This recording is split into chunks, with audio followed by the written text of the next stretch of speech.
attack escapes. Some of the moves won't necessarily go into a complete escape from the mount. It's just to get out of the submission. You guys want to add the rest on later on, feel free to do it. But yep.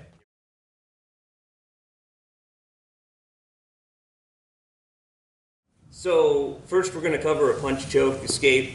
We got to kind of think about how we end up in the punch choke. If you're up here guarding your neck, you're not going to get punch choked.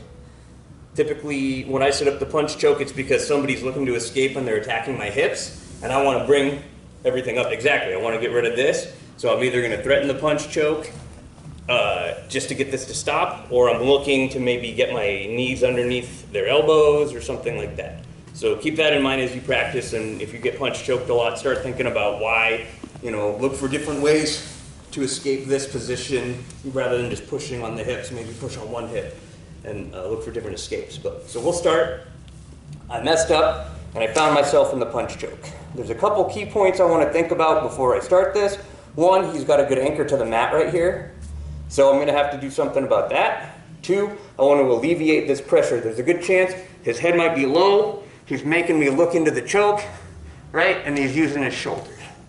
So the first thing I want to do is get rid of some of this pressure. James is a big dude, so my little arms don't reach very well, but I want to take this arm, I'm going to shoot it deep, shoot it to the sky, come across, cup his shoulder, then I'm going to use my lat, and I'm going to pinch my elbow down.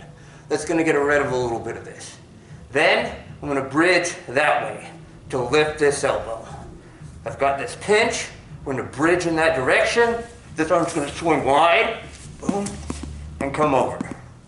We're going to come back. Now I've trapped this elbow. This is getting rid of some of that pressure off my neck. I've got this here. I step over the foot, and I can punch this. I'm going to trap and roll.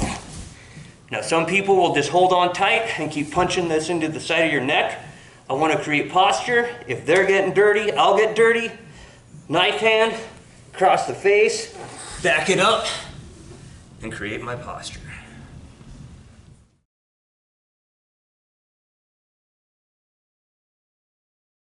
So now guys, if I defend the punch choke like that, I'm giving him an underhook on this side. If he's doing punch choke, he might be hunting head and arm, right? He might be hunting straight arm bar, okay? So I come here, I get this grip, he's attacking punch choke, I bridge, come around. If he's smart, he's gonna come here. So now I gotta be smart and I gotta go fast.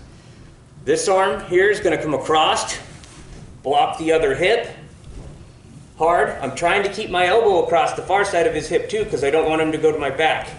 Now I'm going to bridge, I'm going to look into my arm, I'm going to get my elbow to the mat.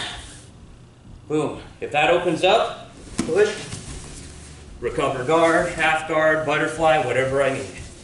One more time. He's punch choking. I've got this grip, I bridge, come around, he hooks. This is going to come across his hips. Push on the far hip, bridge into that arm, get that elbow to the mat. Okay, so if we get here and he chases my elbow down to block my elbow, I might have to block.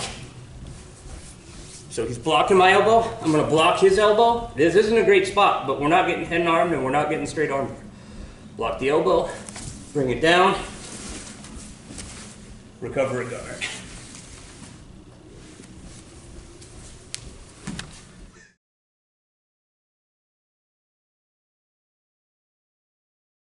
So, guys, a lot of people think you got to be off to the side to finish head and arm choke. You could absolutely finish it from mount, and that nullifies my typical head and arm defense. But this is a good head and arm defense for when they keep mount and they've got a tight head and arm. So I've made a mistake. He gets it across, right? So I want to get rid of this pressure, right? I'm going to back my own wrist up, and I'm going to go thumb down. I go thumb down to point my elbow up, okay? And I'm gonna pry down, right? That's gonna buy me a little bit of time and save a little bit of pressure. Now, depending on the size of the guy, I might be able to accomplish this in one bridge that way. If he and I are rolling and he means business, I'm gonna have to get him moving, right? So I'm gonna do a little bump that way, and he's gonna rock back that way, right? So we're here, My thumb's down, I'm gonna give a little bridge that way, he goes back the other way, I look into the choke, and I get my elbow down. Now I might not be out of the mount, but at least I'm not getting head and arm choked.